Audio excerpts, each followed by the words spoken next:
ഇത് നമ്മുടെ ഡിസ്പ്ലേ എന്ന് പറഞ്ഞാൽ അതേപോലെ ലോക്കും പൊട്ടിക്കണമെന്ന് പറഞ്ഞ് വന്ന ഫോണാണിത്. ഈ ഫോൺ കണ്ടപ്പോഴാണ് എനിക്ക് എൻ്റെ ഒരു അനുഭവം പറയണമെന്ന് തോന്നി. ഇതേപോലെ ഒരു ഫോൺ കുറേ നാൾ മുമ്പ് നമ്മുടെ അടുത്ത് വന്നു.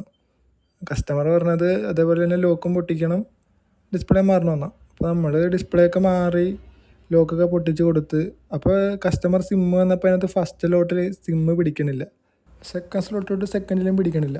അപ്പോൾ സ്വാഭാവികമായിട്ടും നമ്മുടെ സിം ഇടുമല്ലോ. അപ്പോൾ നമ്മൾ രണ്ടെണ്ണം സിം എടുത്തിട്ട് നൈസായിട്ട് ഇട്ട് ഫസ്റ്റ് സ്ലോട്ടിലിട്ട്, അപ്പോൾ പിടിക്കണില്ല. സെക്കൻഡ് ഇട്ടപ്പോൾ എന്തോ ഭാഗ്യമുള്ളതുകൊണ്ടാണെന്ന് തോന്നുന്നു, അപ്പോൾ പിടിച്ച് കഴിഞ്ഞിട്ട് അതേപോലെ തന്നെ കസ്റ്റമർക്കും അത് സെക്കൻഡ് സ്ലോട്ടിലിട്ട് കൊടുത്തു വിട്ട്. സെക്കൻഡ് സ്ലോട്ടിൽ പിടിച്ച് കസ്റ്റമറിന് പിന്നീട് കൊടുത്തു വിട്ട്. അങ്ങനെ ഒരു മാസത്തിന് ശേഷം പോലീസ് സ്റ്റേഷനിൽ നിന്നൊരു കോൾ വന്നിങ്ങാട്ട്, നിങ്ങളുടെ ഒരു മോഷ്ടിച്ച ഫോണിനകത്താണ് സിം ഇട്ടേക്കണത്, ഫോണ് കൊണ്ടുവരണം, അങ്ങനെയാണ് ഇങ്ങനെയാണെന്നൊക്കെ പറഞ്ഞിട്ട്.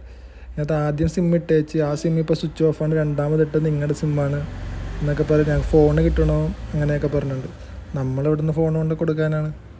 അറിയാവുന്ന ആളാണ്ടെന്ന് അധികം നൈസായിട്ട് തടിയൂരാൻ പറ്റി.